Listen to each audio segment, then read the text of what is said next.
ఈరోజు నేను మీకు ఒక మంచి ఆసనం చెప్తాను. అది గోముఖాసన అంటారు.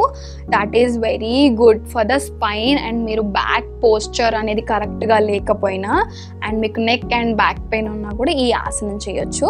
సో మీ సుఖాసనం నుంచి ఇలా మీ కాళ్ళు అనేది ఆపోజిట్గా, అంటే ఇటు సైడ్ ఉన్న కాళ్ళు ఇటువైపు, ఇటు సైడ్ ఉన్న లెగ్ ఇటువైపు ఉంటుంది. సో మేక్ ష్యూర్ మీరు ఈ నీస్ అనేవి ప్యారలల్గా ఉండాలి అండ్ ఆల్సో మీ లెగ్స్ కూడా ఇలా ప్యారలల్గా ఉండాలి. ఓకేనా?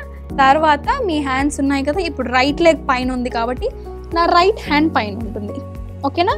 సో ఇప్పుడు మీరు ఒకసారి అబ్జర్వ్ చేస్తే నేను ఇలా పట్టేసుకుంటాను వెనకాల, రైట్ లెఫ్ట్ ఇలా ఉంది కదా, ఇలా పట్టేసుకుంటాను. ఇలా వెనక సైడ్ ఇలా పట్టేసుకొని ఈ పోస్చర్లో నేను కూర్చుంటాను. సో దీన్ని మనం గోముఖాసన అంటాం. Very good for the circulation of blood కూడా. ఇలా మీకు పాసిబుల్ అయినంతసేపు 1 నిమిషం హోల్డ్ చేయండి, మళ్ళీ కొంచెం సేపు బ్రేక్ తీసుకోండి. మీకు ఎప్పుడైతే పాసిబుల్ అవుతే ఇది చేయండి.